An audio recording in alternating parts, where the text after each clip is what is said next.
Our question today comes from Angel Cortez from Poway, and he asks, what was the first gun to feature a stripper clip? Angel Cortez from Poway, thanks very much for writing in. What was the first gun to feature a stripper clip?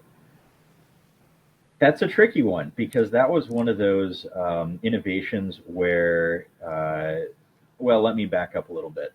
In the late 19th century, so late 1800s, the pace of firearm technology, the pace of advancement in firearm technology was extremely rapid, more so than I think in any other period in history.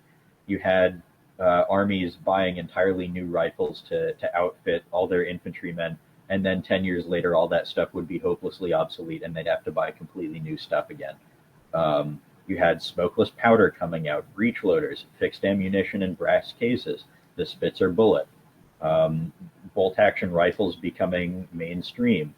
Of course, stripper clips, box magazines, not in that order, but all of those things became widespread between about roughly 1860 to 1870 and about 1900.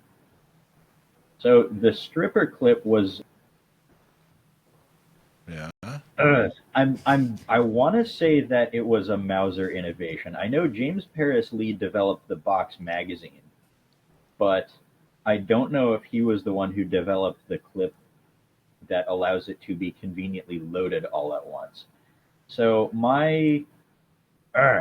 that's tricky. If I say it was the Mauser brothers, it'll be Lee. If I say it was Lee, it'll be the Mausers. So I'm gonna say.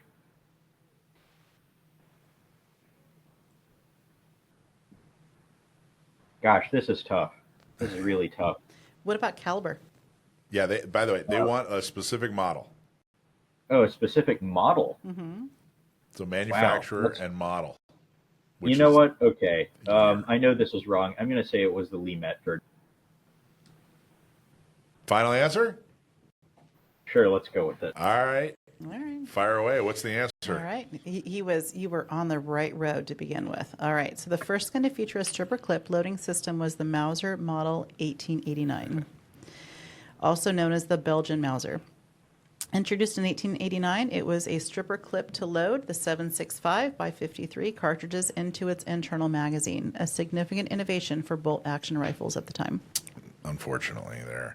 And by the way, that's not the most popular Mauser, right? The 1889. It was the what's the more popular Mauser? When people say Mauser, what are they actually talking about? Well, what most people think of when they think Mauser is they're thinking back to World War II movies. So they're thinking of the K98K. What I would consider to be the archetypal Mauser would be the 1898 pattern, which was adopted by the Imperial German Army as the Gewehr 98.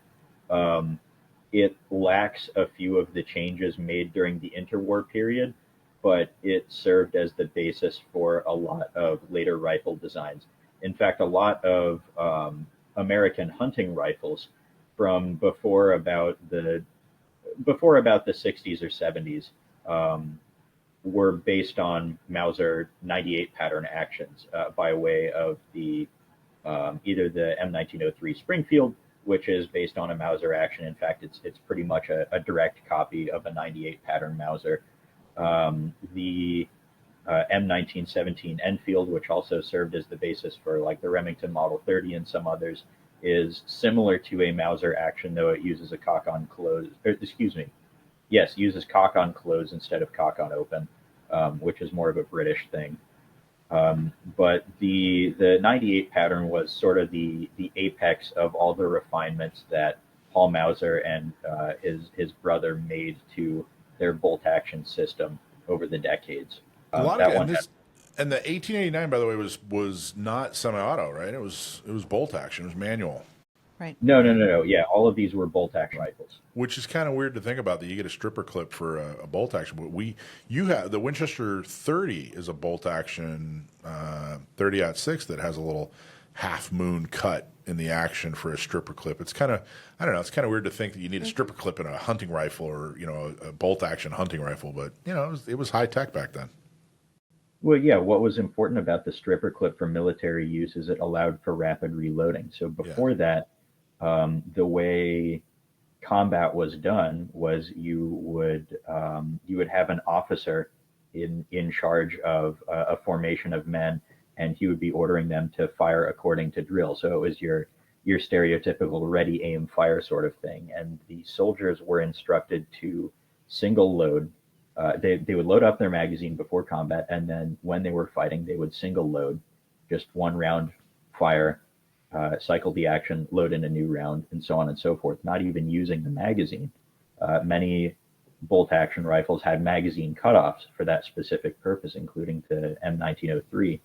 And then once things started to heat up and if they were in a defensive position, it was about to be overrun, then they would flip off the magazine cutoff and begin firing, because it took as long to load the rifle as it did to fire it. But with the advent of the stripper clip, you could load more rapidly than you could fire. So that served as a tremendous improvement in individual firepower. And it's a bent piece of sheet metal. It's it's a little strip of sheet metal that long, Yeah. and it was a huge leap in technology. I remember when I was a kid, I thought it looked like a little piece of like Wrigley's gum. It does, yeah. All right, Angel Cortez, you stumped my nephew from That was a good Poway. question. Fantastic job. A lot of good information, Sam. Very cool. Good job, Angel. And then Sam, why don't you hang out with us, and we're gonna do some shoot you straight discussion. So. Before we move on to Shoot You Straight, are you smart enough to stump Sam? I bet you have a question or two that'll do it. So don't forget to send your questions in. Go to gunownersradio.com, scroll down to the Stump My Nephew section, and submit your stumper. Hey, thanks for watching Gun Owners Radio. I hope you loved that clip. Don't forget to like, subscribe, comment, and follow us on social media. And check out our website at gunownersradio.com.